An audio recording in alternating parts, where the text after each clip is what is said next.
I grew up in a city called Cotonou in Benin. That's where I went to school. And in a household of plenty of people, a lot of people, apart from brothers and sisters, 10 children, there's always somebody visiting from a village, from another country, from this and that. And people just come and decide they're going to just stay overnight. And then you grab a mat and you put on the floor and you sleep.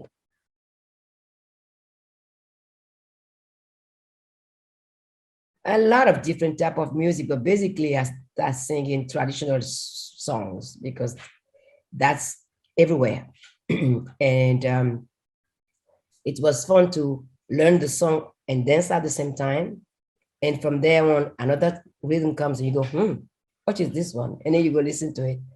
It was just till today, actually, in Benin, there's always drum playing somewhere in the city or somewhere. You go, oh, somebody's having fun somewhere playing this. Oh, I know this rhythm. Oh, I know this song. And then even when you're far, you can still participate in singing. And apart from that, there were a lot of music home because my brother had the first music cover band in Benin. And they were covering, all I remember was the songs. The band's name, I was not reading at that time. But what was really striking for me was most 90% of the cover of album, there were guys on it.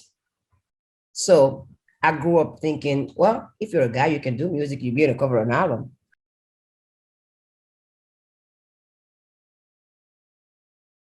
My father said that I started basically singing before making phrases because I was surrounded by it. My mom said when she was pregnant of me, she was desperate to have another girl.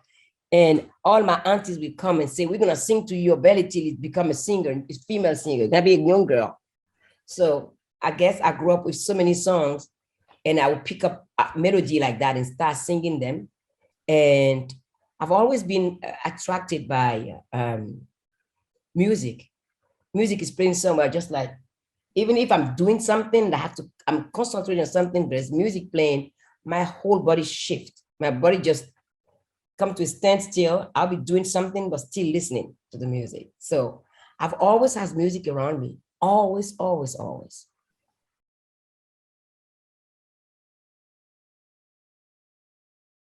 I think at one point, my father decided that it was about time we start listening to classical music.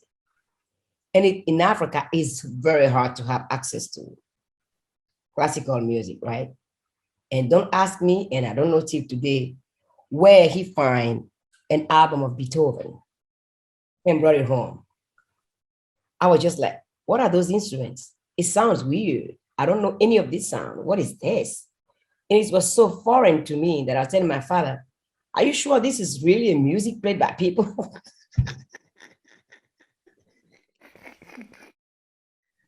and my father said, yeah. I said, but there's no rhythm. We can't dance on this one. I don't think I want to listen to this. And my father didn't say anything.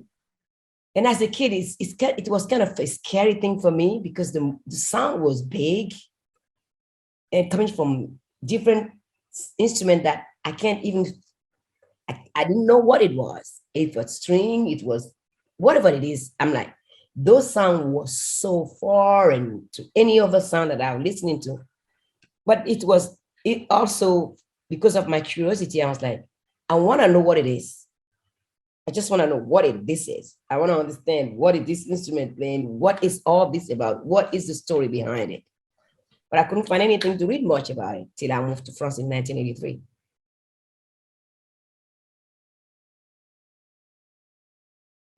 Oh, I saw them at Tibet House when we did the Tibet House with Philip Glass. And I'm like, what? I like this. Because for me, when you have chord, it gotta be a huge ensemble. It has to be a philharmonic or something like that. And I'm like, there are not many of them, but the sound they are making is as harmonious as a whole orchestra. How can that be? So that's when I decided, when I was doing my album, Eve, that I have to have them on it. I have to do something with them. And I didn't want to do anything poppy modern. I wanted them to be on something traditional because I could see how they can bring it into those strings and do something different.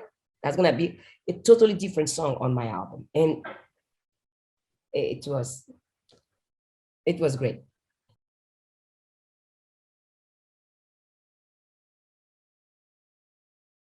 I think the element is we all pretty much have the same vision for the future. And that in the vision for the future that we have is music at the center of conversation, of dialogue, of bringing people together. And that's what we do. And we do it even without thinking about it. Because the purpose of music, sometimes it's just there, and when it hits you, it's already you're already in the service of music. I mean, when music grabs you, it doesn't let you go that easily.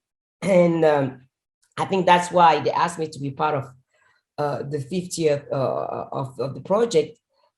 I mean, it's what is really interesting about working with Kronos Quartet is the endless possibilities of a music or a piece of song, what they can do to it. So if they ask me for something, I give them raw. And I know they're going to come up with something that's going to be completely mind-blowing. Because they just, I don't know, it's something that you have in you that allowed you, your DNA and your ears as a musician and your talent to just blend into the spirit of something and create a piece of art of it.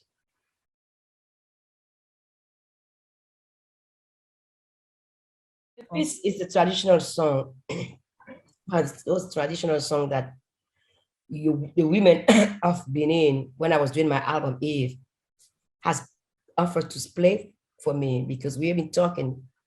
And the topic is Nyanya Klinya. It means Nyanya Klinya is in the light and not in a particular order. It's just, it's scattered, but there is a sense to it.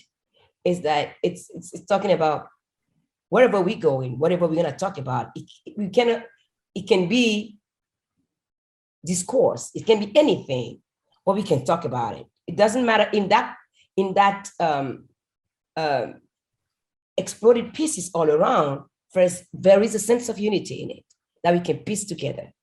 If we just take the time to face those pieces and find logic to it, then find humanity to it, and just sit and talk and move forward.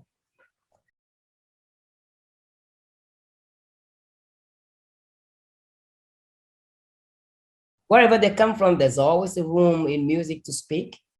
And if they experience that through music, they should experience that in their own life and be open to people that have different opinions. Because if we lose our ability to dialogue, to speak to one another, then we lose our humanity.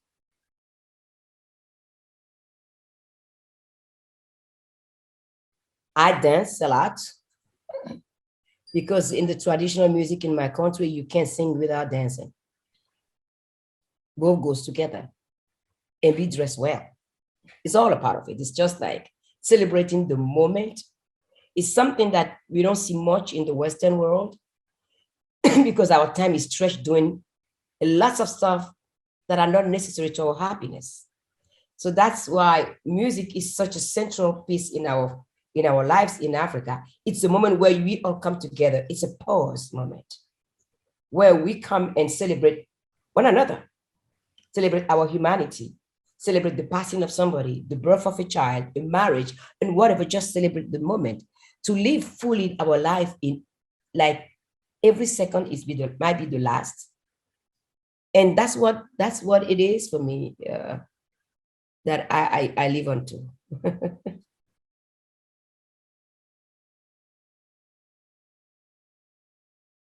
The message I would send them is that to always see and dream big and foresee the future that might be impossible, but they can make possible. in Dojimede, Bina Dala Ubona Ho, Bina Fin, Dojimede, Depe Minyegio, Misublonu da Hoso. Ete Tina Jimeno, Tina Jimede Mina Kudrobo, Drona, Nati Daho, the Kunas Hublo, Ive Tempo Wato Deco, Enabacho.